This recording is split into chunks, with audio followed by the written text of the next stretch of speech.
All right, here's our goal, folks. Leading Saints is no longer a podcast. Well, obviously, we are a podcast. We will continue to podcast, but we're really shifting our focus over to Zion Lab, which is an online community put on and developed by Leading Saints. And this is where we want to go and gather the masses and share ideas about leadership, share ideas about different callings, share ideas about building Zion. And this is the place that we want to make online where all things are discussed, great ideas are shared, and that we can help one another in whatever calling we're in or what calling we're not in to feel like, I've got purpose here. I can really make a difference in shifting culture in a better way or developing Zion in my own corner of the kingdom. So join us over at Zion Lab at leadingsaints.org/Zion. And there you can just jump in. It's free to join and create a profile and jump in and look around and answer some questions, leave a comment, pose a question, and I think you'll benefit from the things we're doing over at Zion Lab. So join us. I think we need to bring more being to all of our doing in the church. We've all had experiences where we've had intimate conversations with a church leader. We've had callings issued or whatever where it didn't really feel like the leader was present. Like they weren't there for what was happening because they're so caught up in the doing, and there is a lot to do as a bishop, etc. I know firsthand. I would encourage leaders to bring their whole being to every human interaction they have, to all the leadership that we're doing within the church. It needs to be about being. I mean, that's what makes us unique. That's what makes us special. Again, machines can replace a lot of our doing or some of our doing, but they can never replace our being. And it's in that being where our divinity resides. It's in that being where connection can really take place.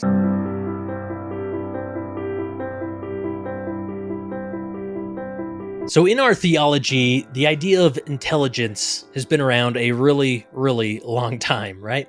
And now we're in a new age of artificial intelligence.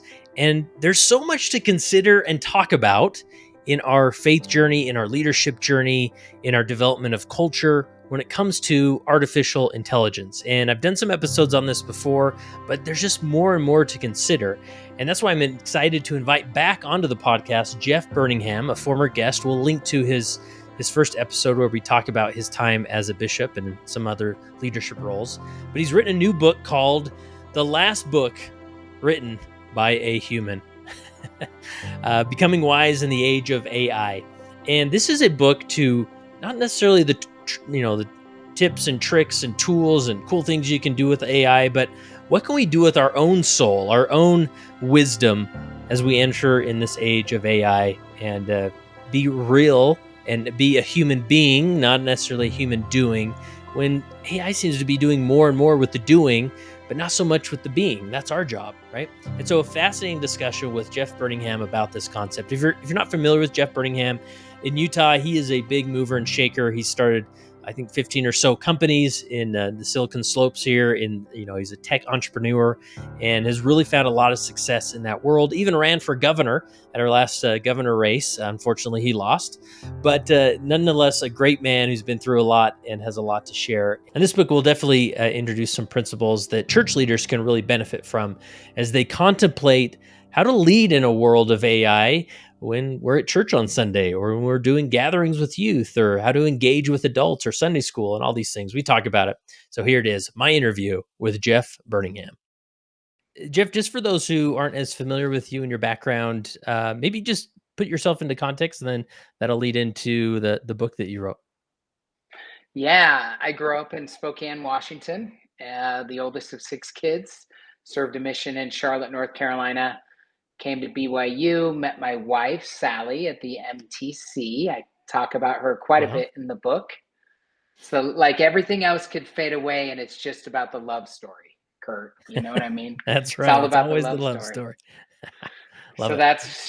she's my soulmate. It's been awesome. I've been a serial entrepreneur, so it hasn't been easy to be married to me because I've been building a lot of fast growing companies, like repeatedly, probably 4 or 5 or 6 of them over the first 20 years of my career, mainly in real estate, technology, and venture capital. Then lost my mind and ran for governor in the state of Utah in 2020. The most critical months of that campaign were March, April, May, and June of 2020. So right when Rudy Gobert shut down the NBA, shut down the country, and I was running against two very well-known political candidates, John Huntsman Jr., who'd run for president, been the former governor, Spencer Cox, who was then the lieutenant governor, is now the governor, lost that race into the summer of 2020. And what I say in the book that I just released, called The Last Book Written by a Human, is that I had space and time for the first time in my adult life. In fact, I think that's when we first met, Yeah. Kurt. Mm-hmm. Yeah.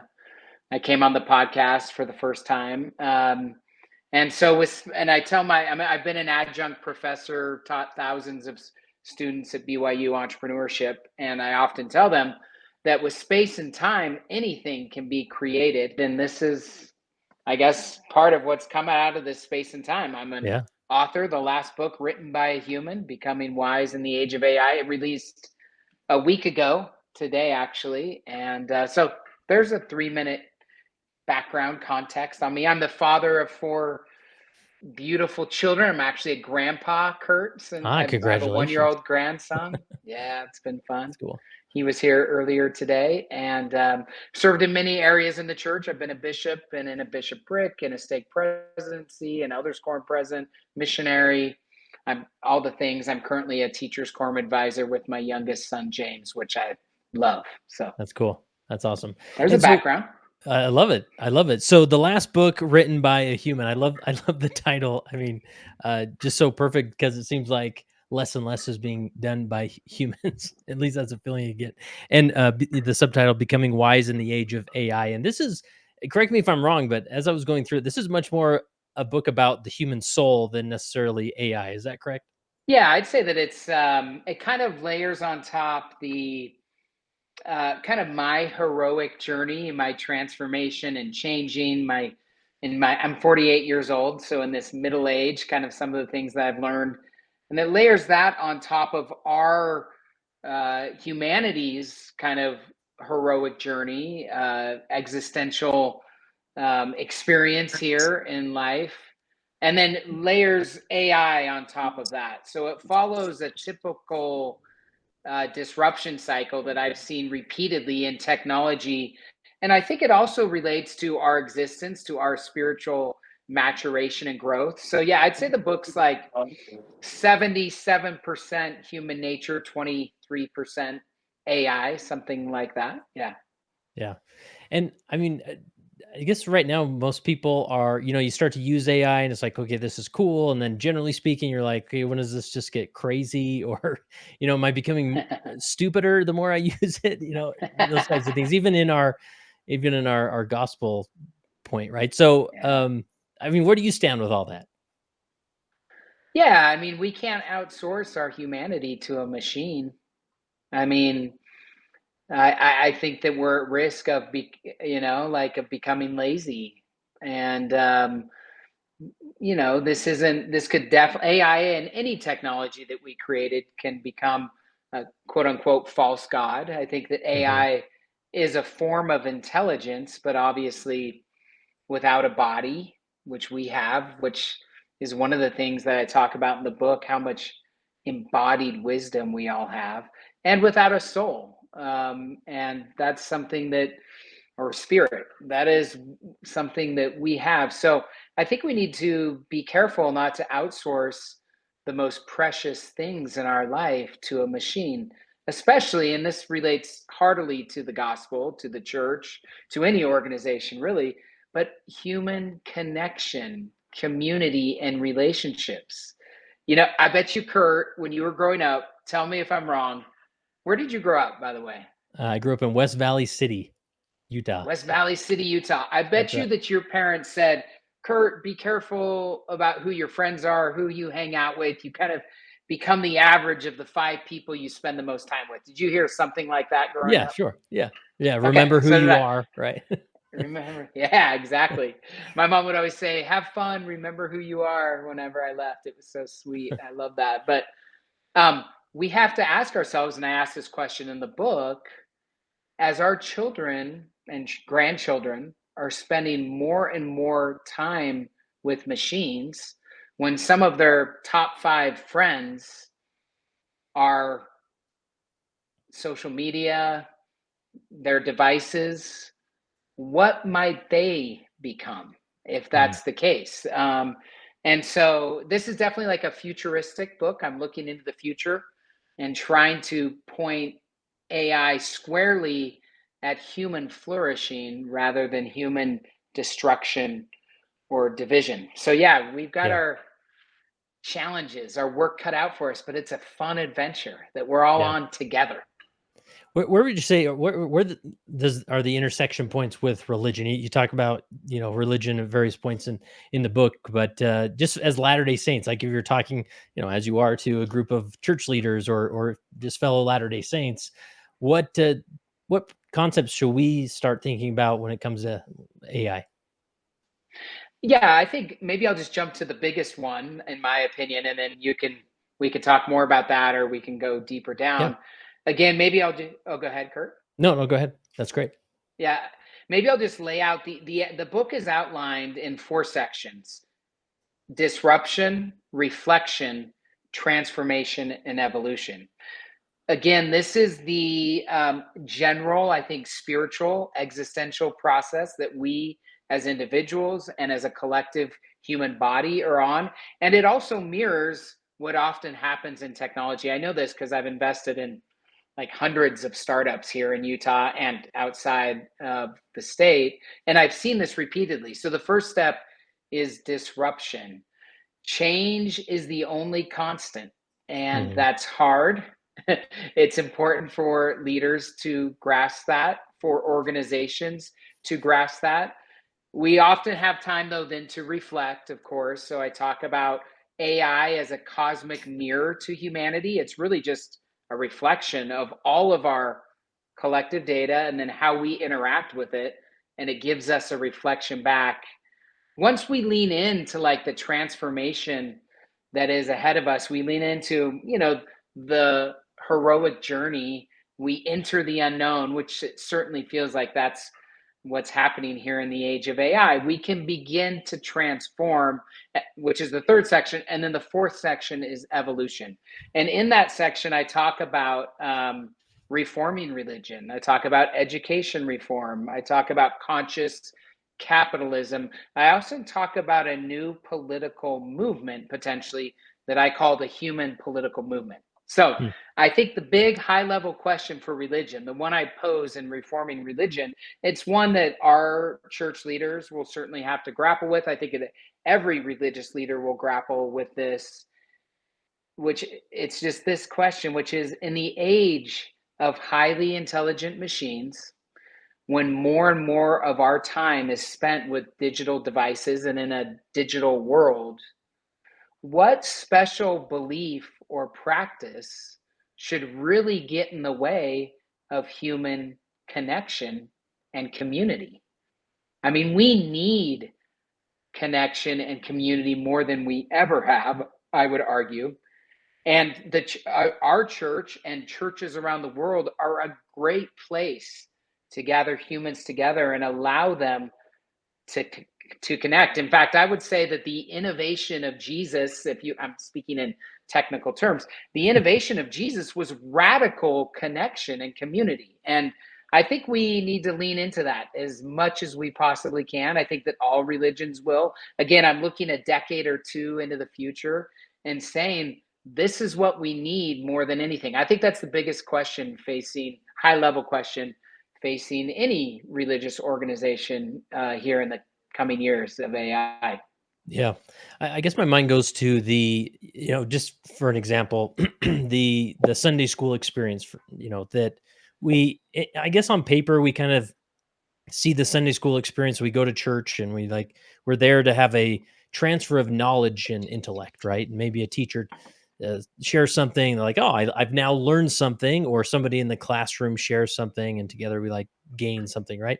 But it really is to the point of thinking, if we are trying to compete against technology or AI as far as like giving us a bit of knowledge or facts or explaining doctrine or those things, like that may be a lost cause in trying to be better than that. However, looking at it, that Sunday school experience more as a community experience to learn and testify together, witness of the transformational power of Jesus Christ and those things, that is something that would be well worth our time. Am I in line with kind of what you're Yeah, articulating? yeah, absolutely. I think we're going to question.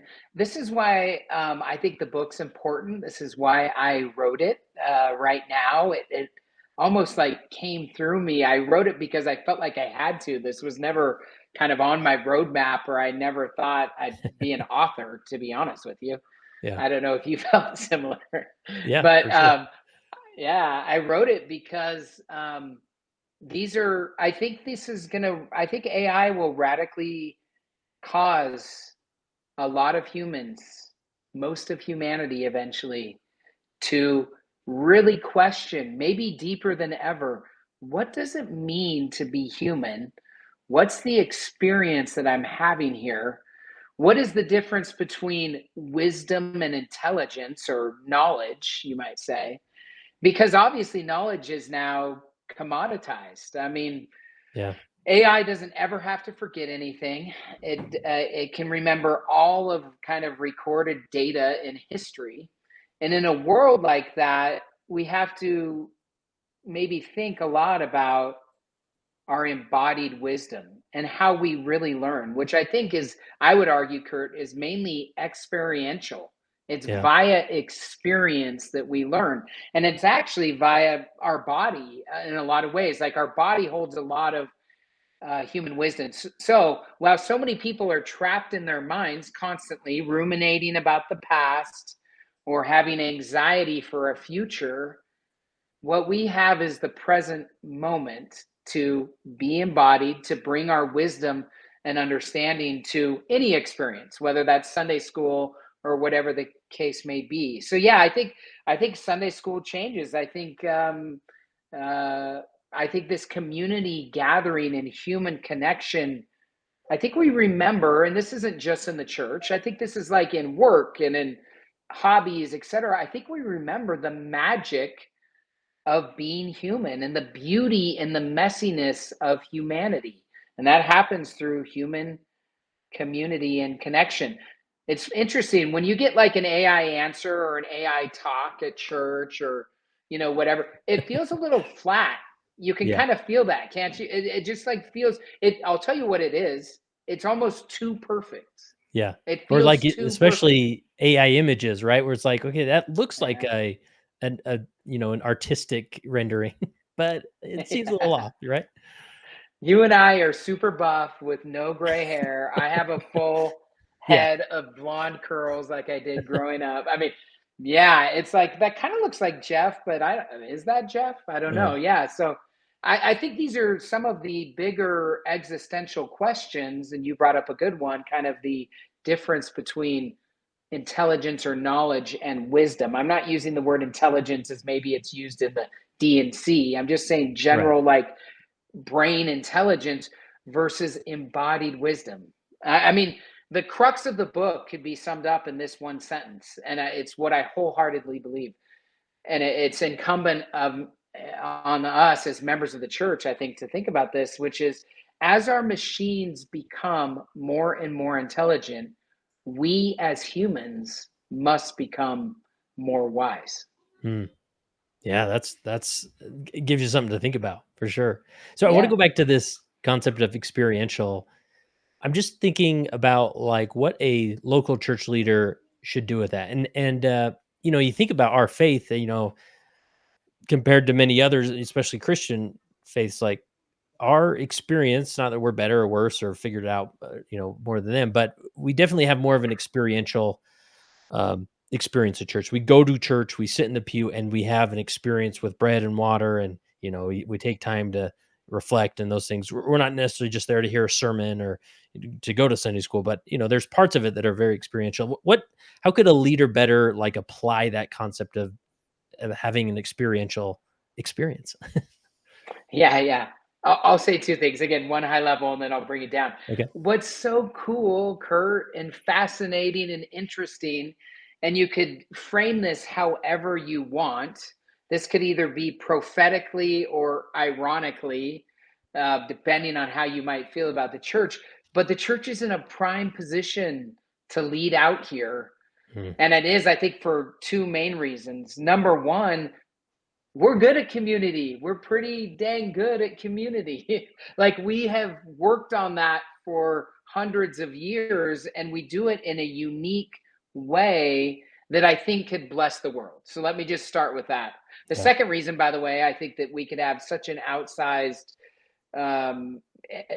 an outsized impact on the world, especially in the age of AI, is because of the resources that the church has, because of the faithfulness and success, frankly, of its members.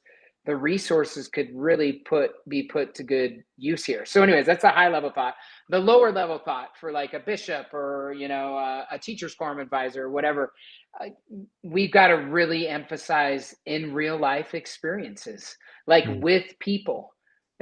Like, I'm leading a Shark Tank event. I'm a venture capitalist, so I brought my all the young women and young men in my ward. I did a little lesson, career night, on venture capital and finance and startups, and we've done our own little Shark Tank. We broke into teams, and then tomorrow night all the youth teams are going to pitch to me, and I'm going to choose a winner. And that's an in real life experience where we put youth with youth to figure out a problem, to create a product, to think creatively, to brainstorm. And so, anyways, if I think leaders of the church need to lean into, I'm going to say it again, but community and connection. So how is that fostered?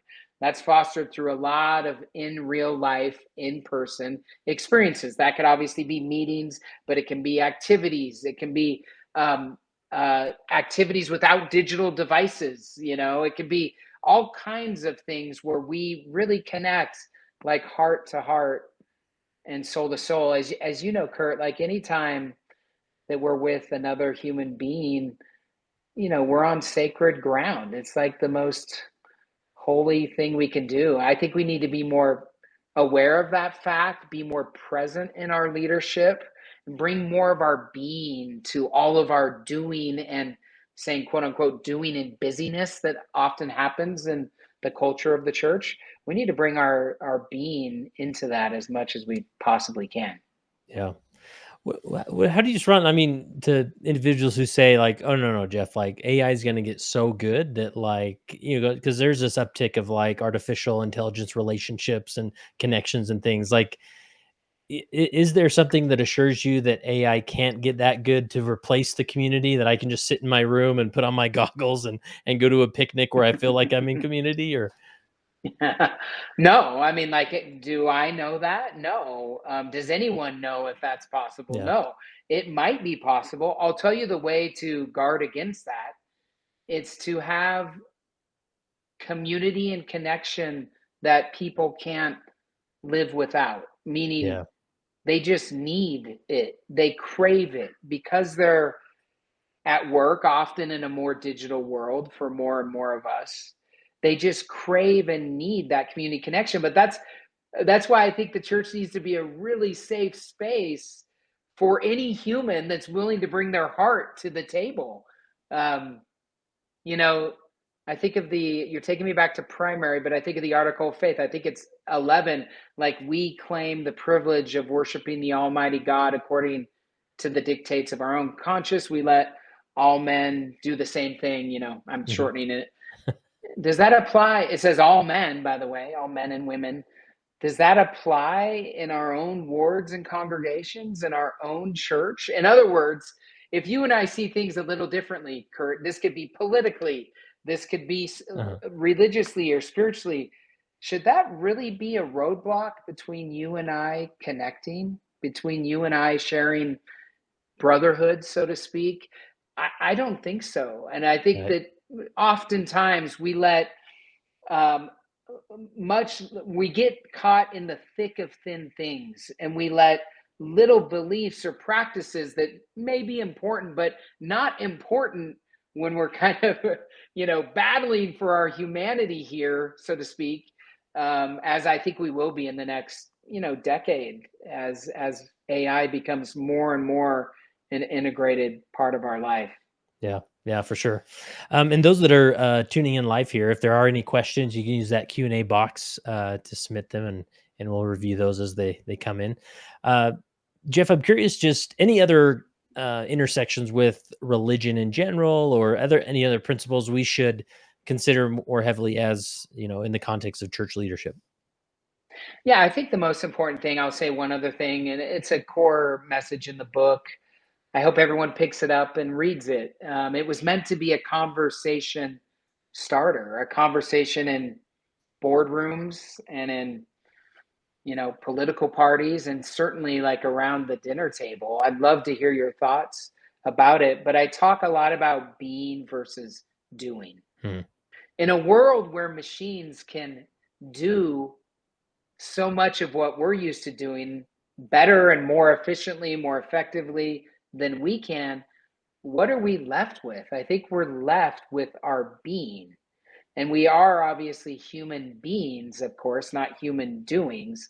And so, what I would say to leaders, and I'm speaking to myself here, like an author always writes about what they need to learn, and Yeah, like exactly. they're speaking to themselves. And I think we need to bring more being to all of our doing in the church.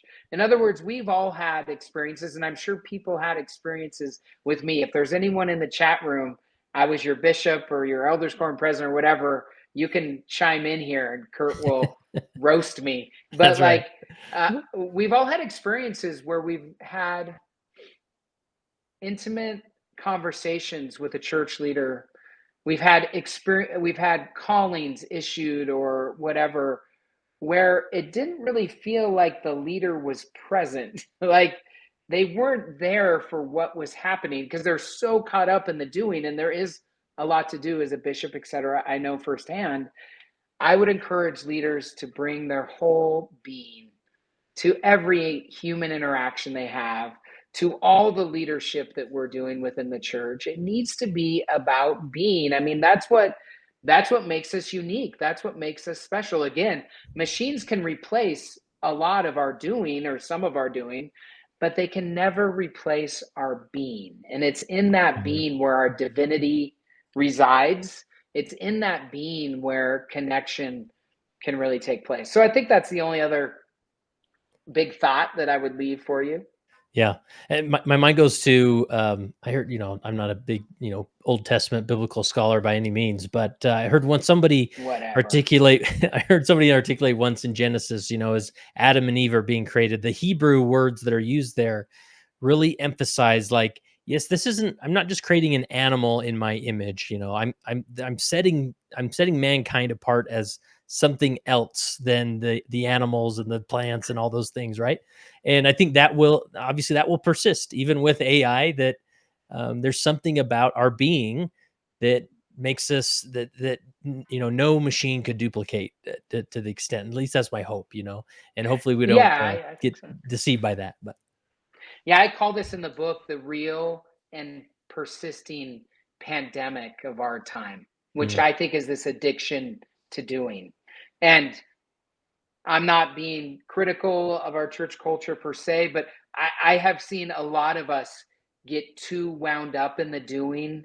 We yeah, leave our being and we're not really there with what matters. Again, I think it was Elder Maxwell that said, we get caught in the thick of thin things. That's easy for humans to do. And I think that that's something that we could do better on. And this is one of the upsides of AI, or benefits, hopefully, is that it will allow us a little more space and time to be in ourself, to create art.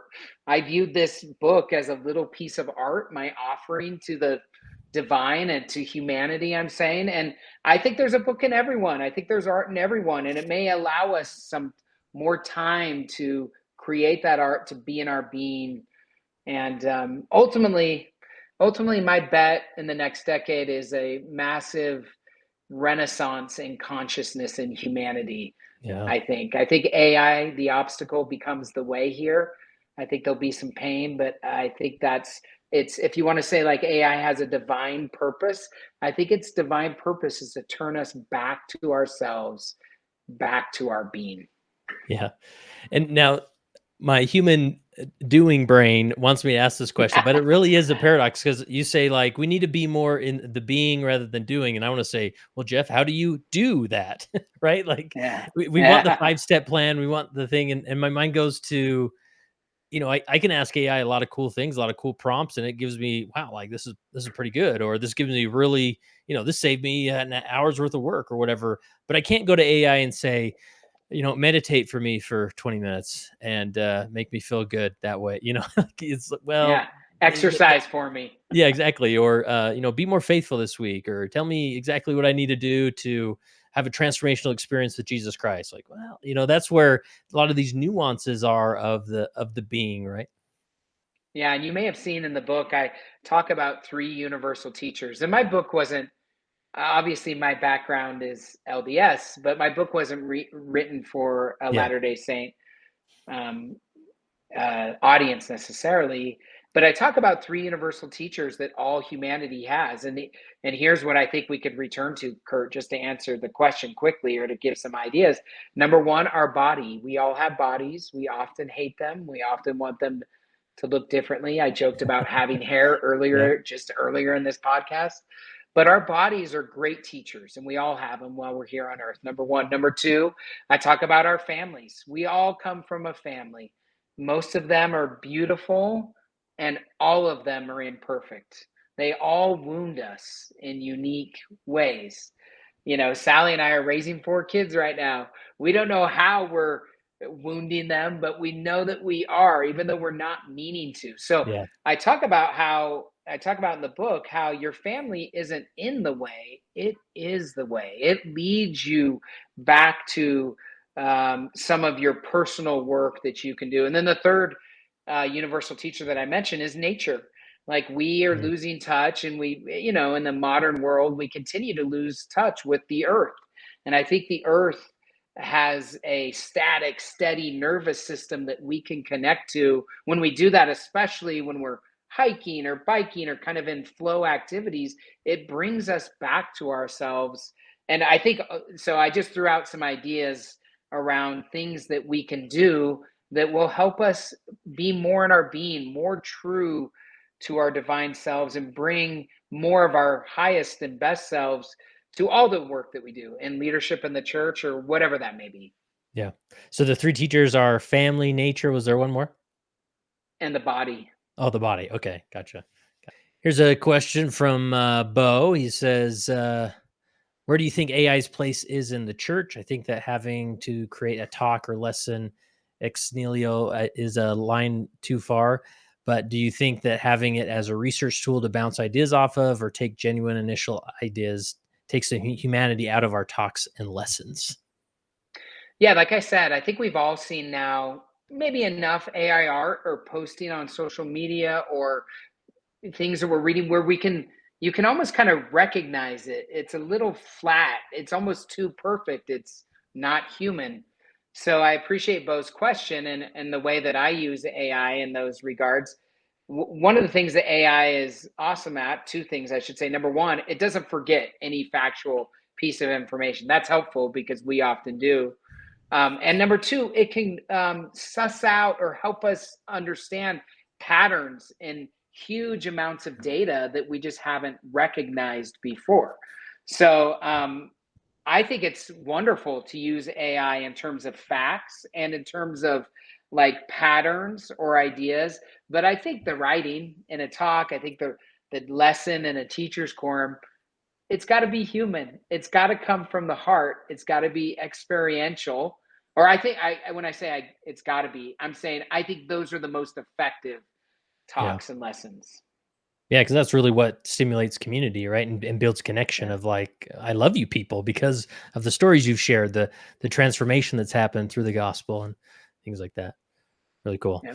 I kind of want to talk a little bit about the format of the book, but is there any other like principle for the book you want to tackle before I do that? I guess one other thing that Yeah. comes up, if it's okay, I Yeah. talk about pattern breakers in the book, and it's so interesting. Every life is a series of patterns. All of humanity is a series of patterns that we learn when we're born. Again, I have a 1 year old grandson. We were at our lake place a couple weeks ago. He would have died without us. He would have been in the water. He can't feed himself. Um, like um,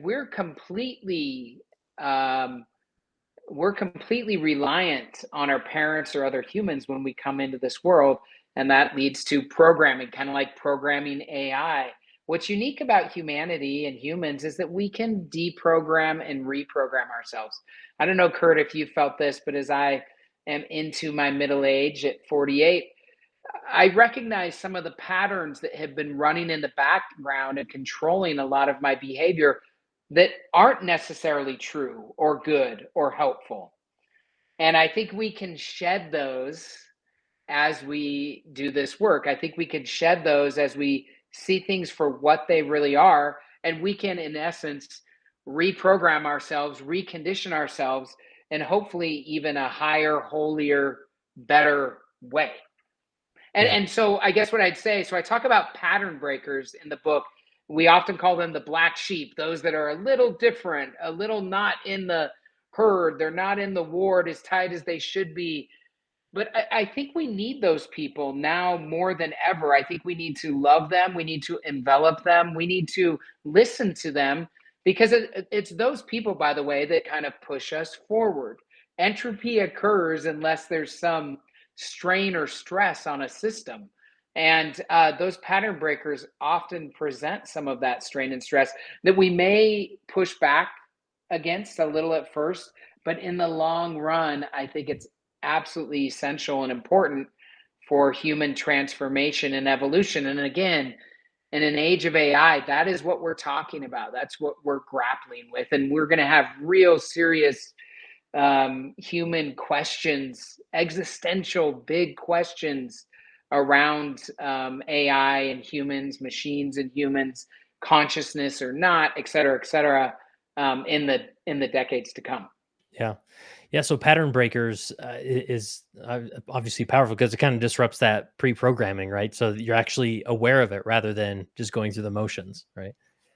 Yeah, and I think it's easy in a homogeneous culture to try to fit everyone into the same pattern. It's like, wait, why is this a little again, I guess I'm just what I'm lobbying for here, what I believe in, I'll just say personally, is Yeah. that we need these pattern breakers more than ever. And not only do we need them, like we need to love them, we need to support them, encourage them, and help them. Rather than in the past, maybe there was a little bit more, I'll say, judgment or shunning or whatever the case may be. But yeah, that's a thought that I Yeah. had been sharing the book. And with pattern breakers, like from a leadership standpoint, and this kind of feeds in where I want to talk about the four parts of the book, and the first one being disruption. Are pattern breakers something that like a leadership or those that are trying to influence the culture in a positive direction, should they be like creating those intentionally, or they just sort of wait till they crop up organically? Or Yeah, I think that's a great question. I don't think intentional pattern breaking, meaning I'll say rebellion, I don't think that's really good for anyone. It's not good for an individual. It's not good for a system or a community. But if it's authentic, I think absolutely. But I think we as a community can either encourage or discourage that. I don't know how you feel, but at least based on my 48 years of church experience, I feel like that has definitely been, and it's getting better now, but very discouraged. And I hope that we encourage that, that we embrace that, that going back to Article of Faith number 11, that we allow all men, including people in the church, to worship how, where, and what they may. I'm putting that in quotes. Like, if they don't see things exactly like us, that's okay. If Mhm. they are conservative and we're liberal politically, or vice versa, that's okay. One of the powerful ideas that I share in the book is that we're all fellow travelers. And anytime, and this goes to AI and the almighty algorithm and social media, we have to understand that there are forces in the world that are highly incentivized to divide us. But that's not the truth of existence. What is definitely more true is our underlying divinity. And anytime we're with another human being, no matter the diversity or difference, we're on holy ground, and we always share more in common than we don't. And I think that's important to remember in a hyper divided world that we're living in and laying AI on top of. Yeah. Talking about pattern breakers, as you were articulating that, it kind of shifted my mind to something that just happened this past Sunday in our ward. I've got to church, and I'm sort of herding my little family into the church, and I was met with a pattern breaker, and that was there was this young family with a stroller and a baby out front of the church building, and they had a sign like a panhandler would have. They were asking for. They said they were stranded, asking for I think some like formula and some food, and I'm not sure exactly what else the sign says because I'm a terrible person. I walked right past them and went into the chapel. Okay, but it gets better. All right, so so I go in the I'm church gonna and guess how this ends up. Yeah. and I see like obviously the bishop's made aware of this, and there's conversation happening, and he comes and talks to me a little bit about it, and and then about right after the meeting started, I look over, and the bishop had invited this family in to sit next to his family, and there they were sitting in sacrament. I'm like, oh yeah, yeah, that's what we should have done. Actually, invite them into church. Okay, I'm learning here, right? And then elders quorum was next, obviously, and I'm the elders quorum president, and so the bishop came in and talked with me and said, "This family's car doesn't work. Do you know who is?" Good with mechanics that can maybe go out there and ask. And we asked the elders, and three men popped up and disappeared from the quorum meeting for pretty much the entire time. They came back in near the end and reported back that they got the car started and got this family on their way to Colorado. Now, I don't know what other, help or need or assistance that was given, but it was like this moment of like, okay, that was different. Like I was going through the motions, my pattern was interrupted, and it gave me this reflective moment of being like, if I ever see that situation again or something like it, I think I know how to better act in a more Christ-like manner of addressing the family, recognizing their humanity, and going from there, right? So, Amen, Kurt. yeah, yeah, That's a perfect example of what I'm saying. And we've all fallen short. So don't yeah, feel like I'm picking on you here. We're picking on you, but how many times as a leader have you blown past someone in need because you were late for a meeting or you had this something to do, yet the chance to be Christ-like, the chance to even lay your life down for your friends, yeah, like Jesus said, or in other words, serve another in need, even when it's not convenient to you, when it wasn't your plan. How many times have we all passed those up? Have we missed those opportunities? I think that's part of being versus doing. And I think I really hope that AI turns humanity back to our being and that we appreciate the miracle, the absolute miracle that existence is, that any of this is here, that we're here, that it's all working, at least generally, some in some form or fashion. I have no idea how that even works. Only by the grace of God, right? Does that work? And so, yeah, I love that example, and yeah. that's a perfect example of what I've been talking about. So I want to ask about, we've talked a little bit about the first of the four parts, the first one being disruption. Are these four parts like, did you say you took them from maybe your like from building businesses and things like you see these patterns happen naturally in business or? Yeah, I mean, all entrepreneurship starts with disruption. Like Mhm. every entrepreneur sees it. Like Kurt, you saw a need that wasn't being met within Yeah. the LDS community to talk to leaders. You stood up this podcast and have built it into what it is now. Yeah. Like you were disrupted as a leader, and so disruption is a constant. Change is the only constant. I tell this pretty well. I start out the book on the Ganges River, actually in Varanasi, India. Sally Mm. and I are sitting in front of a scene that really felt familiar to me, that really touched me. And so, yeah, those moments of disruption and change are just constant. And I think that that's true in entrepreneurship. That's true in spiritual development, and it's certainly true in the age of AI.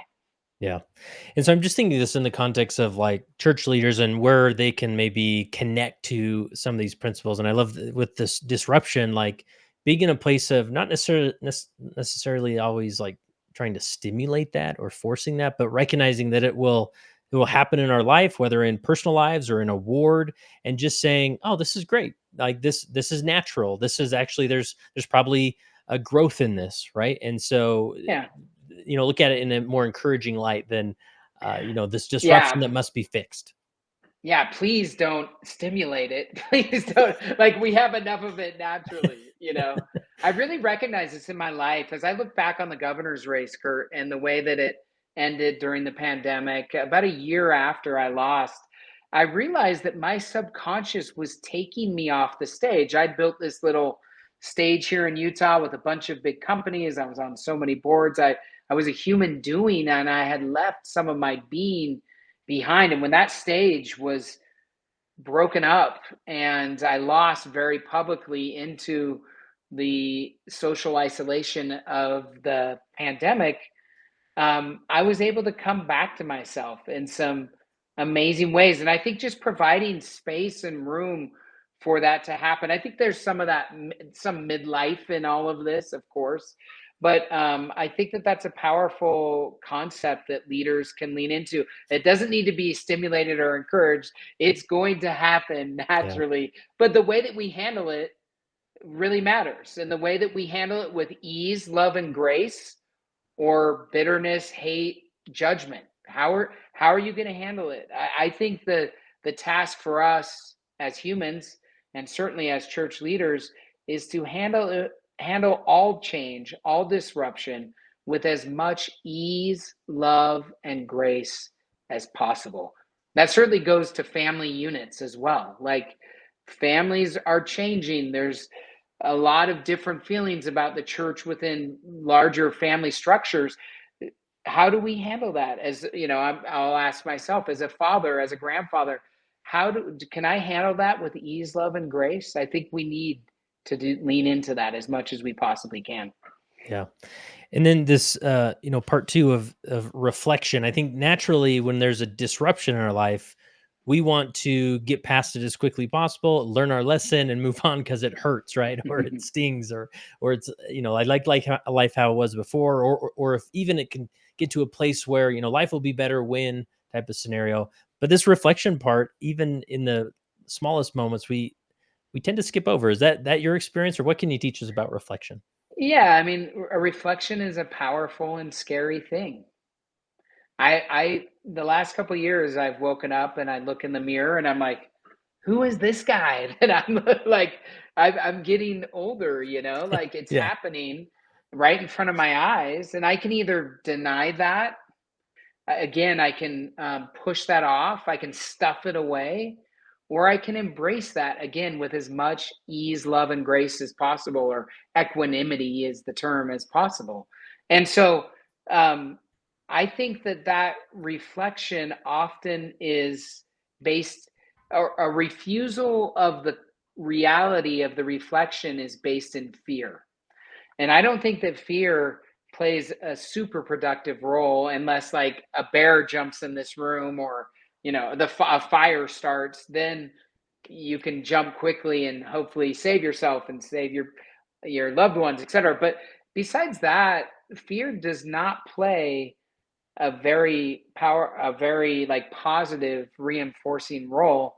And so I think leaning into the reflection that we see, leaning into the reflection that AI as a cosmic mirror is going to give humanity, it's going to give the church, leaning into that and then saying, what do we see about our reflection that we love? What do we need to double and triple down on? Mhm.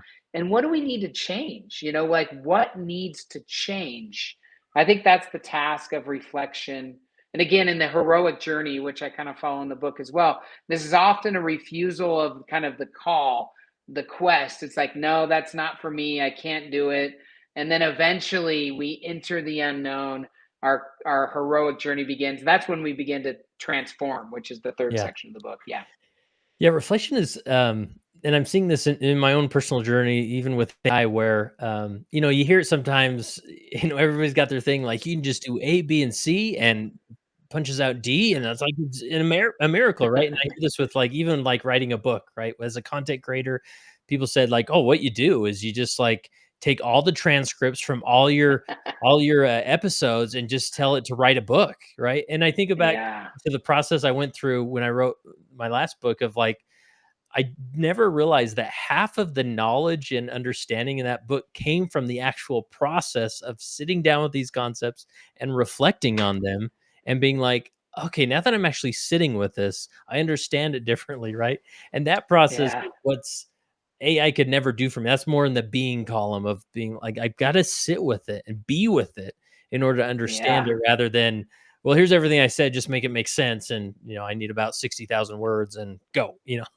So, Yeah, amen. I mean, like that's why I called it the last book written by a human. yeah. Obviously, there'll be more books written by humans, but and I say this somewhat facetiously, my wife Sally could chime into the chat or tell you, Kurt, how painful Yeah. this process has been for me, how like transformational it's been. And so I hope this book, even if you don't agree with all of it, I'm sure no one will, and that's fine. That's not the point. The point is to feel my heart and soul in every page. Yeah. And my point is, to your point, if I would have done this with AI, you would not have felt that. You couldn't feel that. That only comes from like the human sweat, effort, and transformation that becomes like tangible on the pages. And so, yeah, I hear you front and center Yeah. there. Yeah. Anything else? I mean, transformation is sort of the point, the pinnacle that we get. Anything else to say about transformation and then evolution? No, I mean, I talk about an old game versus a new game in the book. I'd love to hear people's thoughts about kind of this old game of greed, power, and control versus, authenticity and love. I won't go into the details, but that's an important part of that section of the book is this kind of the old way we've been doing things versus the new way that we could be doing things. And I think that there's a new generation of leaders that are being raised up, that are being prepared in the church and in other organizations in the world to lead in this more authentic and loving way. I think it's what our time is calling for. Yeah. Yeah. And then anything else with as far as evolution to put the top on it? Oh, I don't, maybe again, I talk about education, conscious capitalism, reforming religion, Yeah. family and human relationships, which are critical in the age of AI. Maybe I'll just say two quick things. Number one, we need to hold on to human relationship. When a chat bot will just say, Kurt, you're the most handsome guy I've ever seen. And oh, by the way, you're the smartest. And wow, your podcast is number one in the world. I'm making, that's like how the robot talks to you. But Yeah. I wonder if your wife was here, if she'd agree with all that. Like my point is transformation and evolution comes from real messy relationship, and that relationship is found in human community and via connection. So I would just say, like, I double and triple down that we're going to need to fight for that, especially maybe, I mean, you and I grew up in this 80s and 90s, where we're analog, so to speak. We had no Yeah. cell phones. We would go off and play, come back when the sun goes down. But our kids are growing up in a different world, and our grandkids certainly will. So how do we preserve that human touch, that human connection, and that understanding of the crucible that human relationship is? The second last thing I just say is, because of my experience in politics, running for governor, et cetera, and this is one of the ways that I think we've seen AI, social media divide us, divide congregations or wards as well, stakes or churches, is just division. So much of what divides us is illusory, Kurt. It's not like real. It's like this illusory.